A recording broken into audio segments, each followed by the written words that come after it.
Good evening, everyone. It's your Evermore post-match podcast from the Newcastle United versus Everton game, and a bit shit, really. I'm a bit deflated. I've climbed off my sick bed, Mark, and I feel sick as fuck after watching that, to be brutally honest with you, mate. Pretty shit, really. Yeah, Should pretty have scrappy, stayed there, wasn't to it? be honest. Oh, it was awful. It was an awful game. It was scrappy, it was combative, but there was very, very little quality in that, and it was just, it was poor, and a poor end. It was, mate. We'll get stuck into a detail in a minute, mate. But just we'll have a look at the team sheet in a second. But just if you're tuning in, guys, we're on live as well. Just drop us in the comments. Let us know what you think of the game. Who you thought was poor, who you thought was decent. Where you thought we lost the game. And as always, if you're a first-time listener, thank you for coming on board. Please like and subscribe. Help us grow the channel. We're looking to break that 200 subscriber mark. Hopefully get there as soon as we possibly can before I get another bout of sickness. Hopefully not again. And we'll like having you on board, guys. But let's get stuck in there, Mark. So the lineup was a little bit different from the Chelsea game, which obviously we were very lucky to get nothing from. So in again came Emil Kraft. Joe Willock was back. Big Joe Linton was back. And obviously the guys who dropped out was Lascelles and Sean Longstaff. John Shelby obviously missed out with injury as well, mate. So it was a strong team going into it. That midfield three. I think I tweeted was it the old American Psycho gif of Christian Bale giving it the old ooh, when I seen that midfield three, because that's the midfield three we've all been waiting to see, isn't it, really, mate? And it's a bit disappointing, really, though, wasn't it, in the game? I thought they'd be a bit better than that. They were very, very flat. I think Bruno showed glimpses of quality. Joe Linton looked leggy, didn't look fully ready to start. Willock wasn't at his best. I think it was poor overall, and there was just no that drive from midfield that you've had over recent weeks, that particularly that's come from the likes of Willock and Joe Linton. It just wasn't there. Dare I say it, I think you missed Shelby tonight. I thought that as well. It's funny because John Joe Shelby polarizes opinion with a lot of fans. There's no doubt he's got quality. It's just whether he can be arsed or not. But he's been very good since Eddie Howe came in. But I agree with you. I think that midfield three, very busy. Joe Linton and Joe Willock, up and down. A lot of energy, a lot of legs. Guimaraes is obviously has that ability to go back and defend, but also come forward and try and make something happen. He slipped a couple of lovely through balls through in the first half to Fraser. But without Shelby just to calm it down, get the foot on the ball and maybe just slow down the play a little bit, and just get with shape. I think we did look a little bit scattergun in that midfield. I mean, fair play to Everton from the kickoff. I mean, the crowd was up for it. The old DJ ball, Paul was blaring the music, wasn't he? That was one of Frank's little tricks, apparently, in there. The crowd were up for it. They were screaming, they were shouting. I think from the very first tackle, I think, was Anthony Gordon, the AKA the skip rat, came flying in with a challenge, didn't he, to put his stamp on the game to show his intent? Yeah, the man that if you order a Steven Gerrard from Wish, you get an Anthony Gordon. Yeah, that is the man. Honestly, right, if he wasn't a footballer, he would be fingering some beer in the bus stop, mate. He'd be knuckle deep in that. You know what I mean? He's a fucking getaway, man. He just looks like he'd nick your radio, doesn't he, if he was a footballer? Honestly, Ugly Bear, how are you, mate? He'll appreciate that as a Man U fan, Ugly Bear. I'm sure you'll appreciate some Scouse humour for Anthony Gordon, mate. He's. I think the bit I chuckled. It was when he went down for I think we're cutting it, but he went down for claiming a penalty in the second half, and I just thought it was the slow motion clip of him running. I'm sitting there going, it's fucking Sloth from Goonies. Bless him. Hey, to be fair, he does grab, but that penalty. He does. I mean, that's it. Yeah, he does push it. But I said in that penalty though, I mean, Guimaraes was really good coming back. He's got that kind of casual South American eye on the ball that he just dips in the foot at the last minute and wins the ball, doesn't he? But obviously Gordon looks and bangs into him. It's so blatantly obvious. He's trying to buy the pen. I mean, I think he should have been booked for that, but as you rightly said, when was the last time a ref booked a player for diving? They seem to bottle that now, don't they?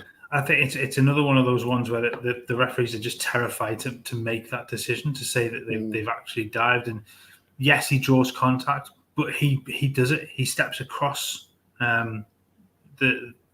it was Guimaraes, wasn't it? He steps across to create the contact. Now that's him creating it. It's not a foul.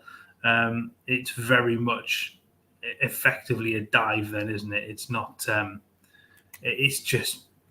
It's poor.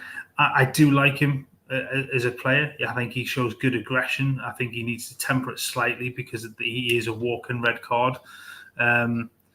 He gets involved far too quickly in things. He does let his temper get the better of him at times. So there is that element that he is going to get sent off at some point for something stupid.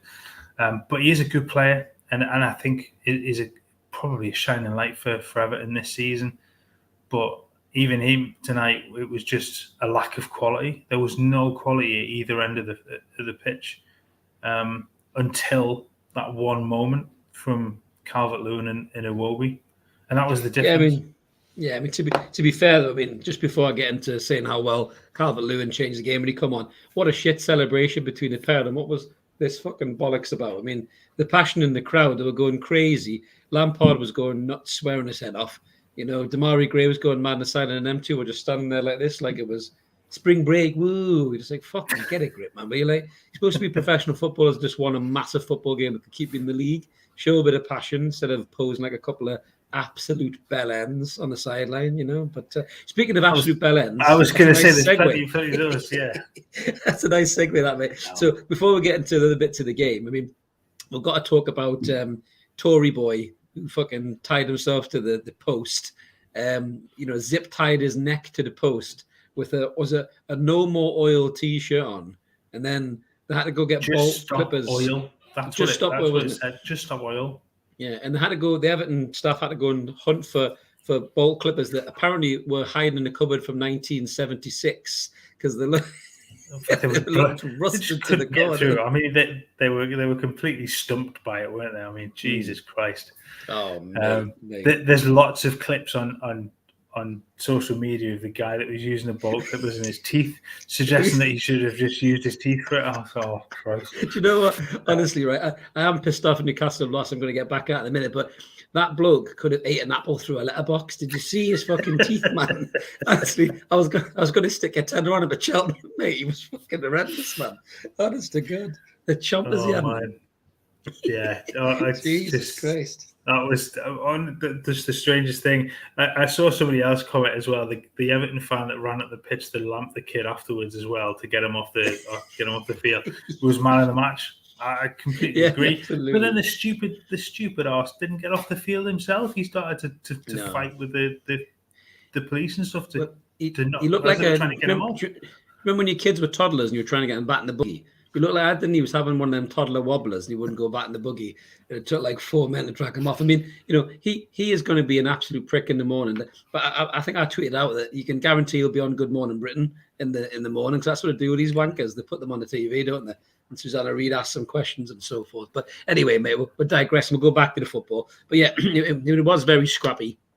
I think Newcastle are just running out of steam a little bit. I think that we've had a few big games in close proximity. We'll ram our arse off. We played really well. I mean, Chelsea, I think we should have got something.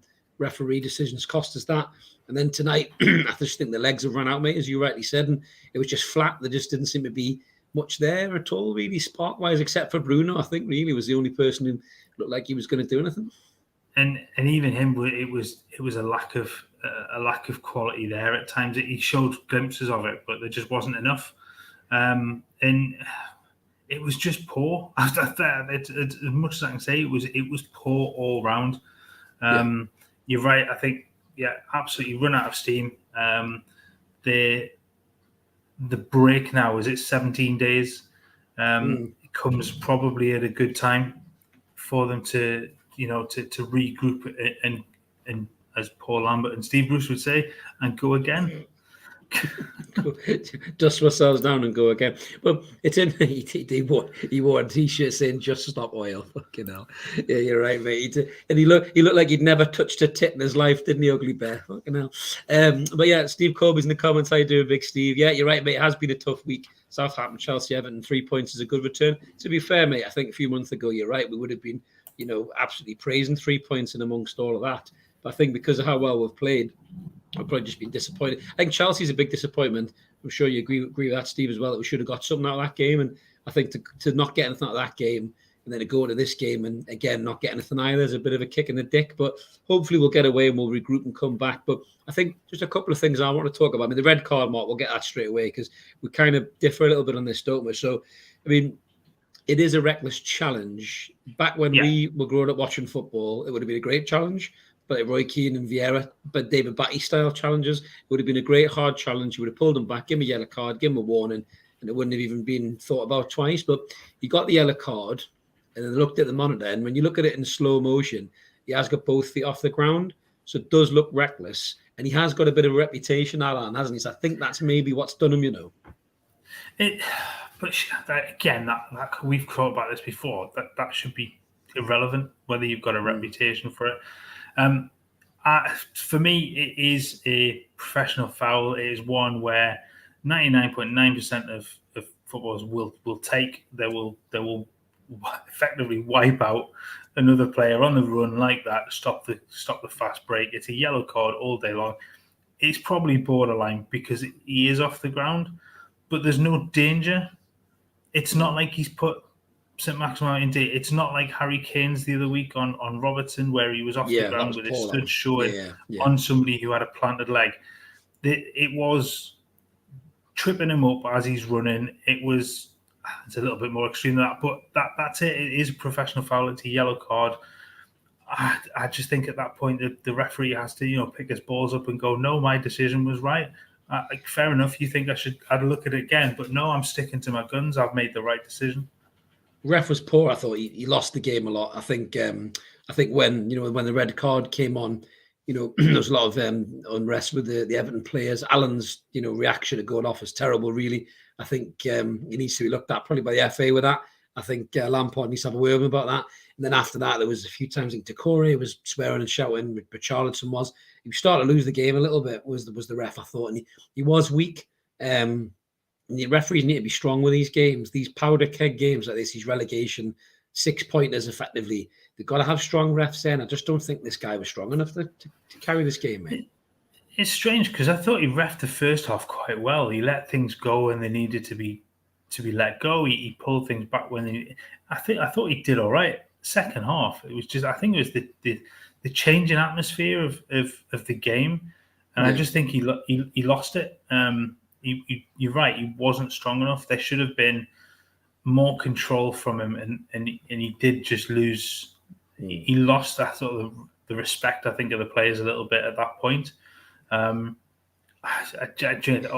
crowd were influencing him a lot as well. The crowd noise and like a lot of free kicks and that he gave to them and a lot of decisions he gave to them. I thought the crowd influenced that quite a lot, and just looked a weak ref, didn't look strong, and I mean these Premier League referees were under the spotlight massively over the last couple of weeks, and there's been some horrendous decisions, which I know we were going to talk about on Pitch Patter until I was struck down with the old vid, but I think there's going to be plenty more to talk about, but that whole refereeing setup needs a massive look at, I think, in the summer. They really need to do something about it because it is costing people points. But just another point on the game, St. Maximin comes on again. Just thought he was poor again, mate. Losing the ball a lot, and we had a chat about this before we come on air. Do you think people have figured him out, and that's why he's maybe a bit ineffective now? I don't know whether it's a lack of sort of attitude from him, whether it is just a case of people have just sort of figured him out, let him just piss on with the ball for a couple of minutes, and sooner or later we'll find an avenue where he runs into somebody. And it seemed like that tonight again. He gave the ball away so much, and realistically, he's at fault for the goal. He's not strong enough in that midfield area. He gets beaten, off the ball. And then it's a straight run sort of for Iwobi to run into the defensive area. He's got to be stronger, and we know that he's not that player. But there is a lack of, and again, it's a lack of quality from him at the moment. Or I don't know. Is it effort? He doesn't look fit though. He doesn't look fit to me though. I mean, he has been out injured, and I don't know where he's rushed himself back, but he doesn't look fit. He doesn't look like he's got that explosive, drop the shoulder and go type. Zipping his stride at the minute. I don't know what it is. Maybe the way the team's changed play. I don't know. Maybe I don't know whether it is a lack of effort from him rather than a lack of fitness. Whether he just can't be bothered, and almost like he's resigned to. Well, I know I'm leaving. Do you know what I mean? If he's had that conversation that Eddie Howe might let him go in the summer, if he wants to go and find another club. You're not ITK there, mate. No, Christ. Jesus God, no. ITK, mate. But just has he had a conversation like that? Like, we're not going to stand in your way if you want to go and play for a club in Europe. Possibly so he's not, gone, okay, well, that's fine. But then the effort drops because he doesn't want to get injured. And you know how quickly he is to get knocks. Well, if he's not putting as much pace into his runs, he's not going to get clipped as much. He's not going to. I don't know. I think it's more. I just think it's more that he's not fit, mate. That's what I think it is. I just think he's come back too soon. That's why Eddie Howe's not starting him. He's trying to bleed him in like he did with Bruno. I know you saw Bruno when he cramped up in was it the Saints game when he cramped up possibly? You can see that the player isn't fit. He needs to get that match sharpness. And Bruno looked a lot fitter tonight. He looked a lot easier in the game. He didn't look like he was flagging like he did in the Saints game. But I think so. Maximin just needs to get himself fit. I mean, this break will probably do him the world of good. Really, he can get himself in the gym training. He can get fit. Get himself back up for the next game. And hopefully we'll see the return of the St. Max that we all know and love. But the other person I want to talk about before we go off is Chris Wood. We had a chat about this as well before we come on, and I think games like that tonight, Chris Wood is effective in certain games, but games like that tonight, we were crying out for a striker to run in behind that back four, play on that shoulder. We have Callum Wilson in that team tonight. We win that game and we win it comfortably. I think we're 2-0 up in the first half because if you remember last season, Wilson had them on toast. They couldn't deal with them, and Keane and Holgate both terribly positional sense, awful defenders for that. And Wilson would have had their life, mate, wouldn't he? Yeah, you put any properly mobile centre forward against him. Ollie Watkins has done it great for us when he pushes them, he forces them into mistakes, and they will make mistakes because they're not that good.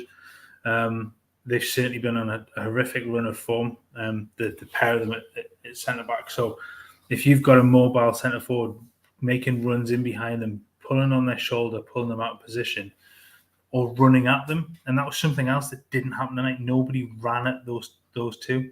They weren't allowed to get into that position, and that's probably well done on Everton's part because it didn't allow anybody to do it. But I just don't think the player was there to actually get into that point. But I think you're right. I think if Wilson's there, I think that result changes because he just is a completely different threat. And Wood was poor tonight. But again, I don't think the game suited him. No, I think you're right. There was one that stood out for me that just showed Wood's deficiencies. I know he was offside technically, depending on whether you believe he was or not. But was it the Bruno shot where Begovic saves and flicks up? He was so slow to react. Like I watched him and I thought, like, is this in slow motion? I think it was actually real time. And I thought, why is he not reacted quicker than that? Because all I do is just head it in the back of the net. I think he knew. I think he knew he was offside. He knew he was offside. That's why he was so slow to react, possibly, yeah. I don't know, mate. He's a hard-working player in that, but the sooner we get Wilson back, the better. Yeah. I'm not sure we would go down ugly, but I think we've probably got enough in the bank at the minute. I think we'll win another game or two, mate. But I think Eddie Howe's done such a good job at Newcastle. I think even if we did go down, he'd probably get the championship, mate, in all fairness, because he showed that he's got an ethos and a DNA there, which, your club, Manchester United, are screaming for, Ugly Bear. So I think it's something like that as a manager, it's probably cemented this position with us, even if we did go down. But I hope we don't at the minute because we've had a good enough performance upturn to keep ourselves out of the shit, hopefully, mate. But just going back on the Wilson thing, Mark. I mean, he's meant to be back in April. I think it's target Norwich or something. He's in training now. We saw him smiling and flexing his 19-pack muscle stomach, whatever he had in there. He's obviously in very good shape as Callum. But I think we need him back sooner or later, mate, for games like this. So he's just got the X factor that we need, isn't he? Absolutely. The one thing you don't do with him is rush him back, though, because he's made of China and he will break. So you're kind of stuck. You want him back as quickly as possible, but you can't rush him back because you just end up losing him again. So it's probably going to be the sort of the Eddie way. He's not gonna force it. He's going to bring him back sort of minute by minute, isn't he? So it will be good for Newcastle to get him back, because I just think it just gives them a completely different dynamic up front. No, absolutely, mate. It shows as well the weakness in the squad, I think, as well, that you're looking at that game and I mean, if me and you can see, Eddie Howe can see, he's a very clever football man, and he's probably thinking I could do with a striker to get in behind there. But I mean, Dwight Gale's on the bench. He's about 66 now or something. He doesn't seem to be able to do that anymore. I mean, he come on the other day, honestly, and I thought, how long has he been out of the squad? He looked about fucking 72. I was like, fucking, I know he's always had an old face as Dwight Gale, but I thought like he had no pace, no energy, no movement. I'm pretty sure he had a Zimmer frame and an oxygen tank on his back and all when I seen him. And I thought, like, that's really poor in terms of, the squad management in Newcastle United at the minute, regardless of all the money, that when we need a goal, the only person we've got to come off the bench is Dwight Gale at the minute. That's really poor, isn't it? I don't think, sort of following the window, I'm not sure that they thought Wilson would be out for so long. And they almost banked that, yes, we'll bring in Wood as an interim. Wilson will be back, and he will be the man, and Wilson and Wood can be the backup option. And it's not worked. Obviously, Wilson's been out longer than first thought, and it is poor that you don't have anybody there. Even, I mean, any of the young players that can come in and just give a little bit of something else. But Gale, we know, just isn't good enough at this level. And you're right, it just looks. I mean, he's completely shot. He does. So it looks like he's got nothing in the locker at all anymore. I mean, there's the young lad Dylan Stevenson banging him in the under 23s, and I just keep thinking, why is he not getting a spot on the bench? Even just something different, especially in a game like that where you just need a kid that can get in behind. If someone like Bruno's there, play one of those passes, the young lad will get onto it. All he's got to do is hit a decent enough strike on it, and it might trick in the back of the net. But Gale's not going to give you that, because he's probably not even going to be able to catch those balls, is he? No, and that was always one thing he actually had. He had a little bit of pace and a little bit of movement about him, and it's just gone. I don't know whether that's a lack of games as well that's just dropped that off. He just doesn't have the match fitness and the match awareness anymore. But it is... Could be injuries. Don't have Could be injuries too. Take the toll on them. So it does happen, doesn't it, that those players that are nippy, that have that little bit of a spark about them, do lose it with one or two injuries. I think you're right. I mean, obviously, we've got a big break now with international break coming in with a shocking England squad, which we all commented on earlier. Like Dan Byrne had it right when he said it was like a bloody club side, fucking atrocious. And obviously, we'll come back on the 3rd of April. We've got Spurs, so. And that's not going to be easy. I mean, Spurs are Spursy, aren't they? So they won last time. They'll lose. They may lose again. They've gone that win loss. So you don't know what you're going to get in a couple of weeks. Touching on the England squad, though, there was it Sky Sports that were talking about the lack of left backs available for England because Chilwell's injured, Luke Shaw's out of form, and then they reeled off seven left backs, and not one of them was Matt Targett, who's played. Forgive me for that, he's played pretty well since he signed for Newcastle. He did well tonight as well. I thought he did well tonight again. He seems. I mean, you know better than I do. He seems to put in a real steady shift. Matt Targett. I don't think he ever has a game where you go, he was shit. I think he's one of them steady players. He's had a few. I'm not going to lie. He's had a few where you go, Jesus, that we paid 15 million for this lad, but then he redeems himself pretty quickly. I think there was one game against Leicester while we were all in lockdown and stuff, and he looked like he didn't want to be on the pitch. There were people claiming that he was faking injury on the field just to get brought off, which is complete crap. But he was having an awful game, and he does have them now and again. But so far, so good for Newcastle. He's steady Eddie. He's done really, really well, and he can put a ball in as well. And this is the frustrating thing. You saw the corner in the first half, and that whipped across the front of the goal, and it was begging for somebody to just make contact with it properly. I mean, it's amazing how poor we are, given the height and the danger that we have in the box. We don't seem to get many headers off, and that's a real issue. We're sure that's something that he wants to work on the training pitch. I don't think it's a delivery, because you've got Targett, Trippier when he was fit, Bruno, Shelvey, Fraser can put a ball in. Even Murphy can when he figures out how to cross. We've got guys who can put decent balls in, which don't seem to be dangerous from crosses at the minute. I don't know why. It's one of them frustrating things. The cross thing is a strange one, especially when you've got somebody like Chris Wood in the middle, but they don't seem to get in the right positions for that. The Southampton game is different. When Shelby puts that ball in, it's right great ball. Right in the right place for Chris Wood. Especially tonight, they never really got into the right position to be able to put in a good ball for Chris Wood to be in the right place for, and I think that goes against him. And I think that's a little harsh on Wood, but he's got to put himself about as well. Like I said, I think he had a very, very poor game.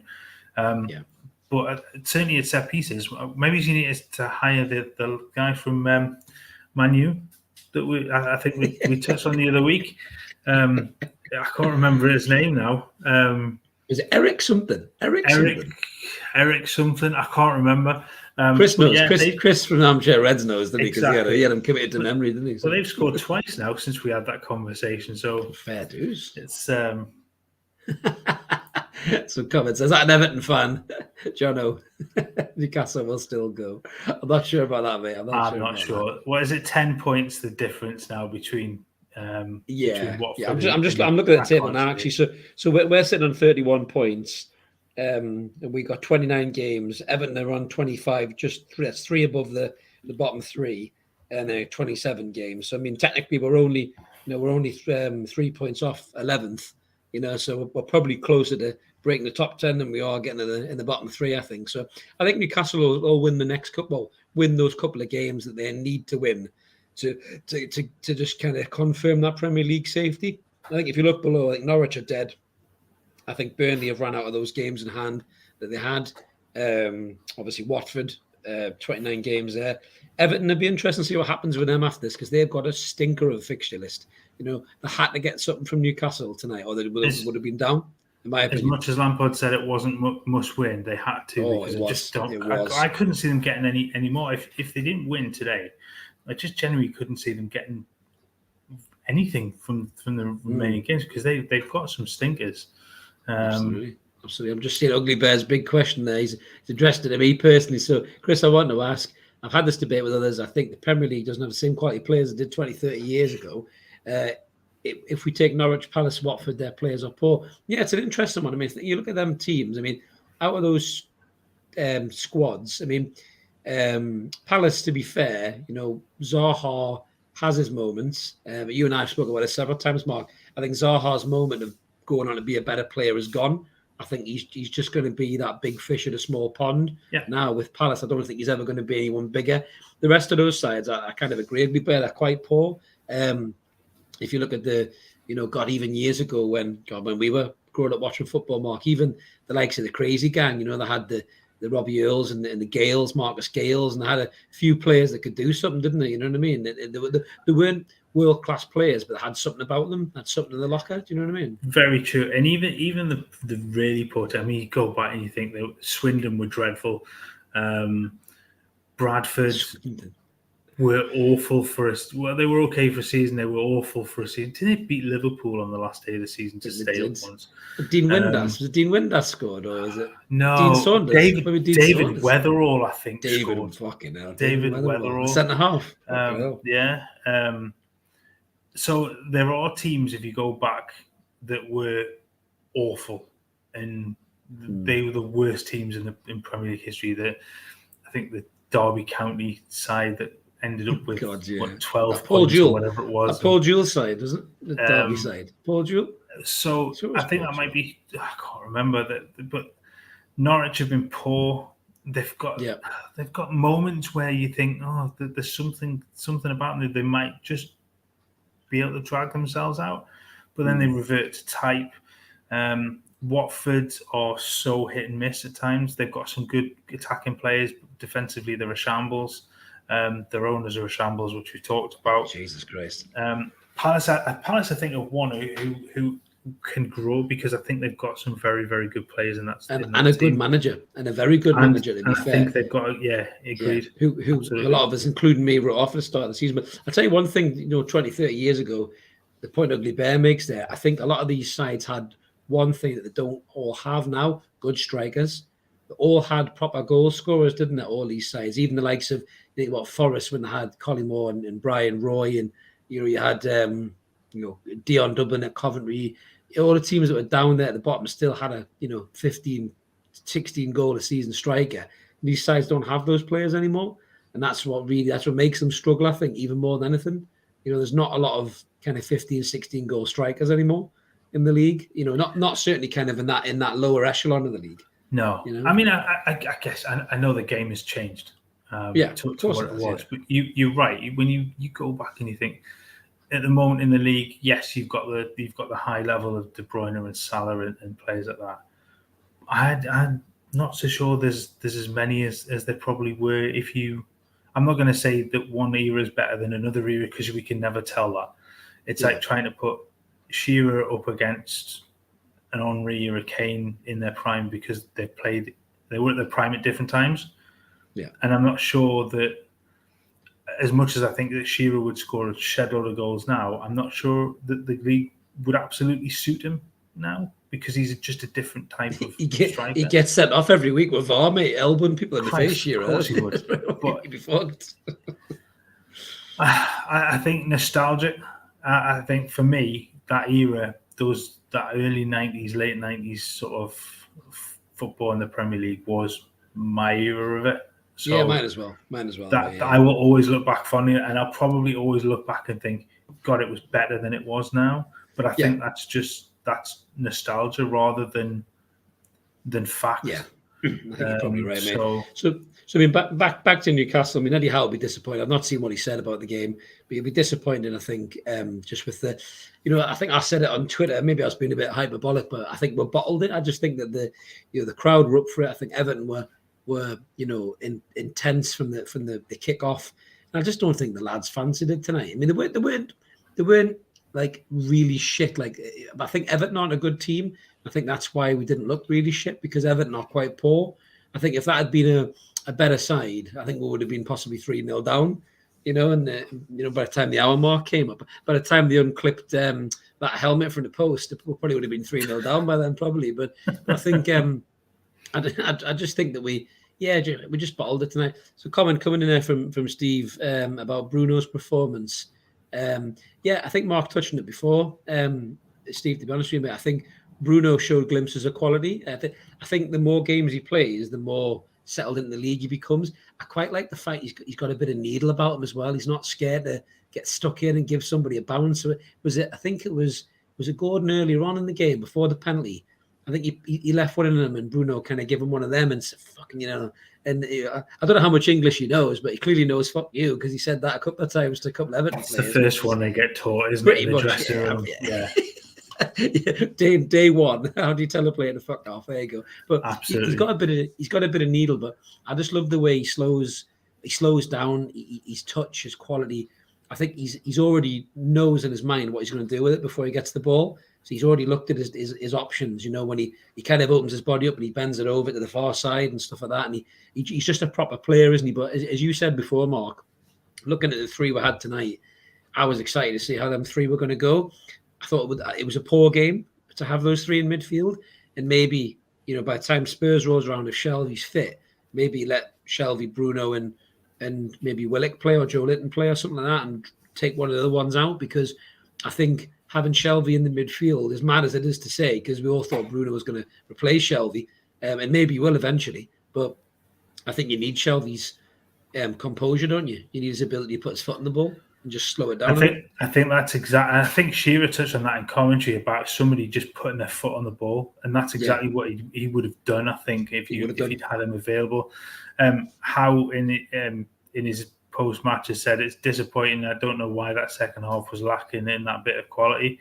It was our game to win, and we didn't grab that opportunity. I mean, he's not happy then, is he? He's not happy. It was completely lacking in the second half, especially. I thought the first half, it started well for Everton. Newcastle quieting the crowd a little bit. Everton got back into it just before half time, and then they kind of rolled that into the second half. Once the idiot was taken down off the post, I think I don't know whether it unsettled Newcastle a little bit more. Possibly. And Everton just used that break just as an extra kind of let's go again. And Newcastle just never really got started. And even at the end, when they were trying to get, just in fact, just before the goal, it was all Newcastle. Once Alan had been sent off, and they just didn't have the quality to be able to just play that killer pass. And other than that one pass that went through to Willock for him to test the keeper with, that was it. That was the only real moment of quality for them. And that's really disappointing from that point of view, because they've shown it over the recent weeks that they've got that little bit of guile, they've got that never say die attitude, and they'll create something, and it just didn't happen tonight.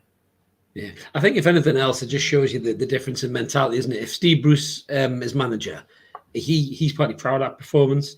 He doesn't talk like like Eddie Howe's just spoke there, in terms of saying that he's disappointed with the second half. He would have went through the players to an extent, and he would have said, "Listen, that's not good enough. We're a better team than that. We need to work on that." And you like to think that he will work on that. I think they're going to go away for another warm weather camp, I think, in this break, from what I was reading. And then that worked really well last time. Get the lads back, and hopefully against Spurs will turn up. But yeah, it's interesting that there's rumours about Marcus Rashford. The boys covered this on Evermore last night, Ugly Bear, when I was in my sick bed. But it's interesting because obviously we could afford him. I think Rashford does need a move. There's been this video doing the rounds. We were watching it earlier, weren't we, in the chat, where don't quite know what's happened, but there's fans waiting for an autograph, and something may have been said, or may not have been said, but Rashford looks like he's going to come over and have a go, and then the stewards stop him, and fans are calling him a bell end and this kind of stuff. And you think to yourself, that's a real far cry from the Marcus Rashford that could walk on water in Manchester. And I just don't know what's happened. I mean, better than me, Ugly Bear. Tune into the Armchair Reds boys on Tuesday. They might cover this as well, because the questions with Rashford are obviously going to be asked. I watched the Manchester United game because I was just curious to see how you would bounce in that game after the Spurs win. And I thought Rashford was poor in that game. And I know you boys touched on it on Wednesday, Mark, didn't you, about how bad his stats have been? Yeah, so I'd definitely go and have a watch of the Evermore podcast yesterday. That's on the channel. We did talk about this in a little bit of detail. His form has dropped off over the last 18 months. I think that image I said in the chat, at the end of the day, this is the social media generation. Lads who will give it out at a game, have the phone out, and then be mortally offended when somebody gives a little bit back. Exactly. And it's just, come on, man, grow up. He's been getting he has been getting pelters. And I would put money on these being the same lads that were throwing crap at Simeone after the game as well. So that was disgraceful, by the way. I couldn't believe that. Terrible. I've got a lot of time for Marcus Rashford for what he's done off the field. I think he's done tremendous work on the field as well at times. I think he needs a break. He probably needs a move just to restart. And I think he would do really, really well at St James's Park. I really do. And he would be adored. If he puts he would be. Some of the performances 100%. that we know he can put in, then he would be absolutely adored by the black and white. Absolutely, mate. But yeah, I mean, it's an interesting one to think about. But I think going back to what Steve said in the comments about the results as well. But it's easy for us to get caught up. We get a good bit of form, Newcastle fans, and we start getting a little bit down in the dumps about not winning these games. But we're sitting on 31 points and 14th position as we go into this break, and we would have killed to have been there when Eddie Howe first came in. So I think we've got to look at the positives, and we've got to say he's done a fantastic job. The squad's been great. We've still got there the last couple of weeks without our best three players, arguably, and Wilson, Trippier, and St Maximin. Obviously, we've still got those guys to come back. So, I think it's only positive stuff, really, for Newcastle United going forward, and hopefully we'll get a good break and we'll come back and we'll take on Spurs. That'll be a tough game. I'm not sure we can get anything there. I know we'll probably cover that nearer the time, but obviously Wolves at home is probably a game that we can get back on the winning streak, hopefully for. But yeah, I'm sure we'll be covering that, mate, and obviously we'll be covering it with some Evermore episodes in the meantime as well. But I think that's us pretty much ready to wrap up, Mark, isn't it, for the night after that? Yeah, I think there was one last one last comment, I think, from Ugly Bear there about Rashford, Oh, yeah. just to touch on. So, a section of our fan base, they are toxic, give us a bad name. I feel for Rashford, he's carried Man U during the worst years since LVG. I agree with that. I think he's done some really good things for United and for England as well. He's played really, really well. He's having a blip in his career, but he's only young. What is he? He's still only 24, man. He's got 50-odd Premier League goals, isn't he, mate? To be fair. So he's still a fantastic footballer. He's not shit. No, mate, absolutely not. Absolutely not. I mean, we Dwight Gale's shit. If you really want to see a shit play, that's a fucking shit play. Look at Dwight Gale. Jesus Christ. But yeah, no, I think, obviously the talk of players in the summer is always going to be there with our club, as I think James said on Wednesday, and ever more, because we've got all the money there now at the minute. But listen, we need to stay in the league first. We're by no means safe, but I think that gap we've extended is big enough.